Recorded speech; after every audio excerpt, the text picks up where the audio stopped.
Hello everybody and welcome to your Calgary real estate market update for July.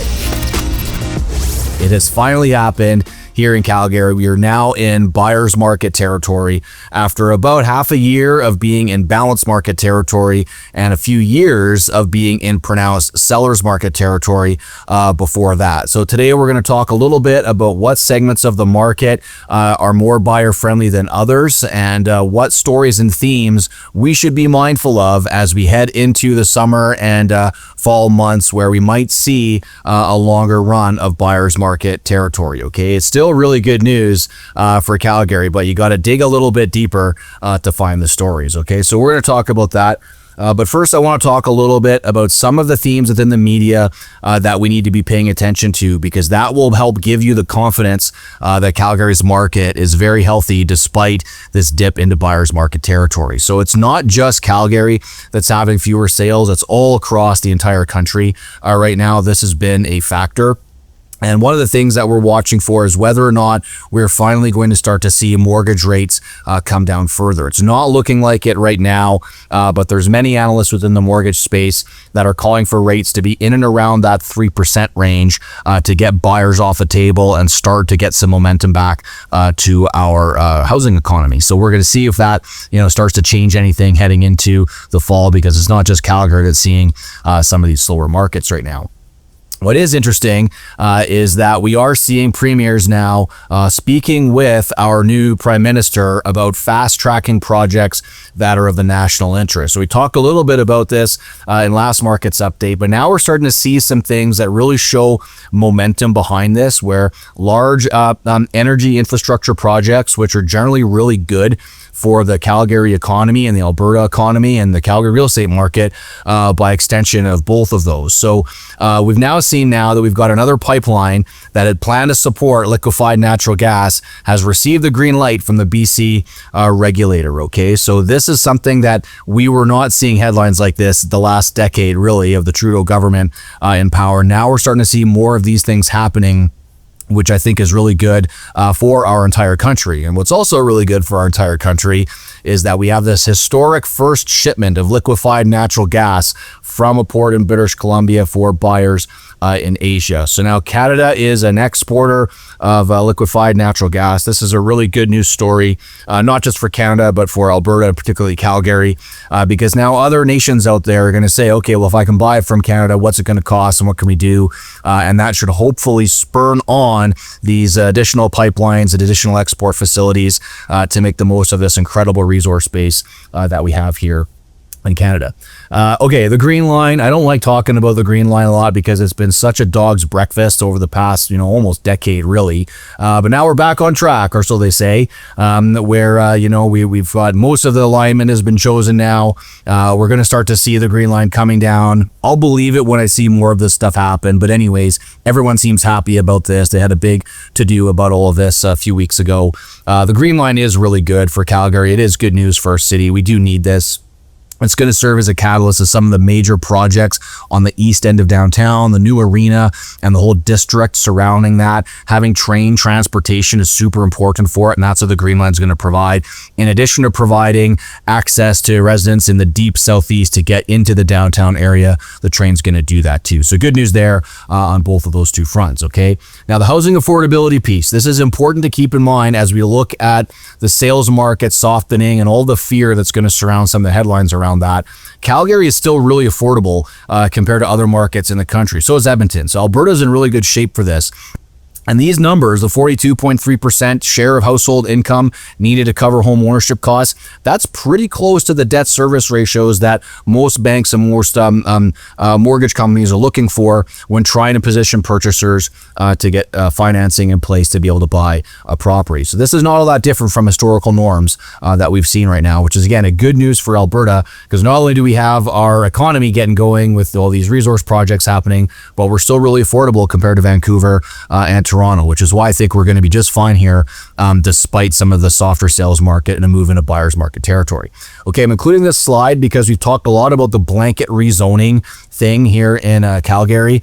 Now we're starting to see it happen in other major centers, and this is one out of Toronto where they're now allowing sixplexes to be built. All right, so This is a sign of the times, guys. We are going to see more densification inside urban areas.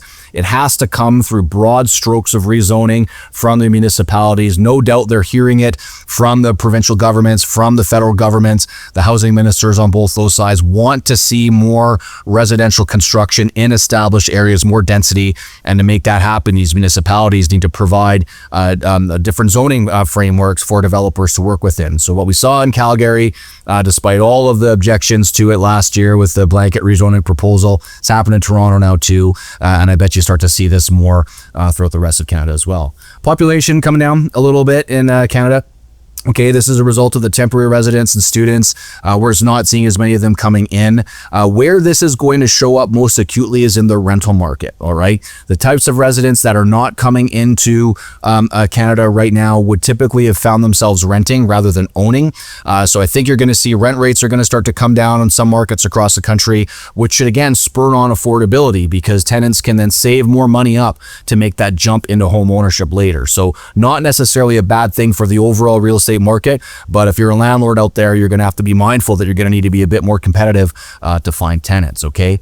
More good news here for Alberta, at least in comparison to other markets in Canada. So you can see here, BC's and Ontario's population are making a rare contraction, all right? So that's the headline for the national news on, population growth. But the real story is how much butt Alberta is kicking with respect to population growth, all right?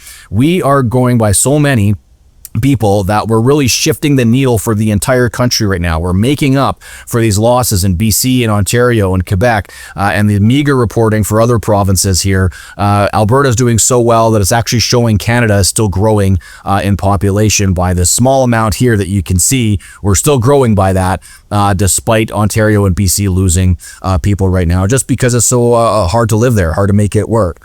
And this is the same for young workers as well, okay? And so this is why anybody that's looking to make a move into real estate in Calgary can feel good about it because this is where young people want to put down roots, all right? People are moving to Alberta and moving away from everybody else. We are the shining star within the Canadian Confederation here with respect to where people want to live in our economy. So even though our sales market is kind of being affected in the same way that many markets across the country are, these are the underlying economic fundamentals that can give you confidence to make that move into real estate if you're thinking about doing so. Okay, let's talk a little bit about some of the sales statistics and get into this.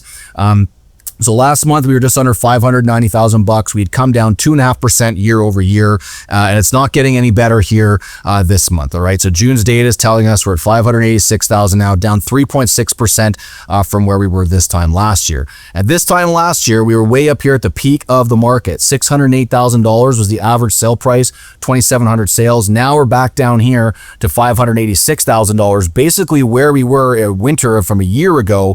We're now back down into that pricing point with 2,300 sales or thereabouts, okay? So we've given up a lot of ground, and you can see here, we basically started slipping throughout the late summer and fall. We kind of started to get some momentum with our spring market. We were getting going, and then now we've fallen flat. So this is where we would typically expect to be seeing lots of sales, pricing coming up, and it's not happening, which to me is a sign that we're going to enter into a buyer's market here for a little while, at least in terms of an overall picture for the whole city. And this is shown also through the months of supply graph, all right? And this tells you the demand effect. Is it a buyer's market or is it a seller's market? So you can see for the last half year or so, we are in and around this two and a half months worth of supply, which is technically a balanced market where it could go either way. And you might find some segments of the market that are buyer's markets and some segments of the market are seller's markets. Well, now we're in more of a buyer's market territory where we're going to expect there to be taking longer to have properties to sell. Conditions are going to be okay. Sale of buyer's home clauses are going to be okay. We're not going to have as many multiple offer situations as we had before. So less pressure on buyers, which I think is a good thing for our market right now. It's going to bring in the high quality people that are going to be looking where they want to live and taking their time finding it. We're not going to get these rash purchasers in who then might need to move again right away. Because they had to buy under pressure. I just think it's a healthy thing for our market to have a little bit of breathing room here. And 3.5 months worth of supply is really not all that bad, not that far off of 2.5 months worth anyway, okay? In terms of segments and where this is, well, last month there were some segments that were still going up. Now everything is showing is going down. Some areas though are way worse than the others. So the Northeast Calgary, lots of new supply being added there, same as North Calgary and also Southeast Calgary. And those are the areas where we're seeing the biggest declines year over year, because now there's more resale stuff hitting the market. There's more selection out there, and we haven't seen more buyers coming into those particular areas. And so those are the areas that are softening a little bit, right? I got a big table here that's got a whole bunch of numbers on. The ones I want to show you are the months worth of supply. And so this is for the different asset classes, detached and apartment.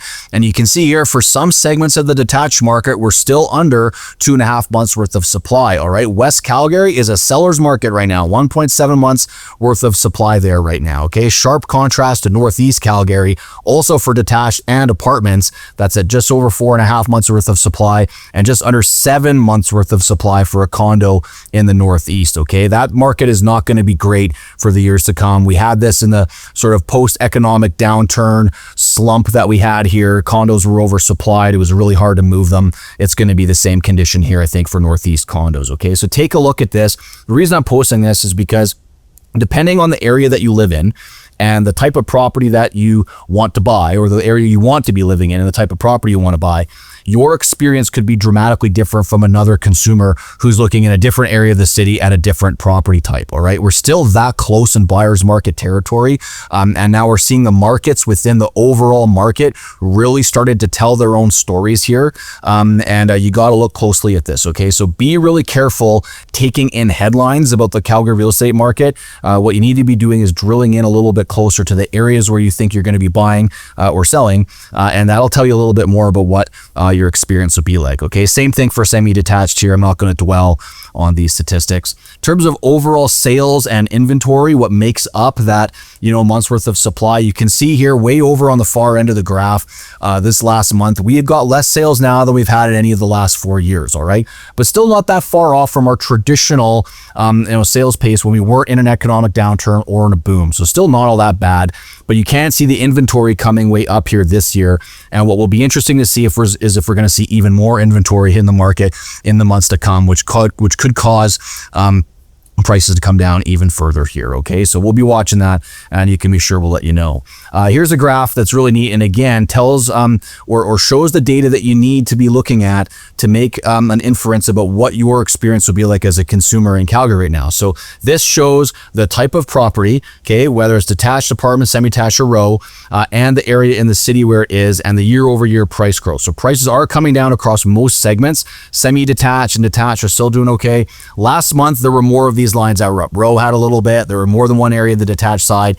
Maybe next month we'll see everything now down into the negative territory for it, which would be a sign that we're going to see a prolonged buyer's market territory heading into the fall. Okay. City of Calgary total sales year to date. We're not having a bad year by historical standards, but it does look and feel softer than the last 4 years. All right. And those 4 years were really, really hot in terms of our averages. But this is still really good numbers compared to our 10-year average sales price or 10-year average rate of sales. I don't think there's anything wrong with that. Okay, so that's mostly it here for this month, guys. Again, we're into buyer's market territory now. We've been here before in Calgary. We go through these cycles. I think if you're a buyer right now, lots of opportunity, lots of good news for you. If you're a seller, depending on your asset class, you're going to do just fine. Trading up or trading down, I think, is not going to be a big problem for us. We're way better off than many of the other markets in the country right now. And lots of good news about people moving here, good projects that are happening. So the long view of the market, I think, is really good here for Calgary, despite where the statistics are showing us being right now. So thanks very much for watching, guys. As always, if you need a realtor, Redline is here for you. Thank you again, and we'll see you next month.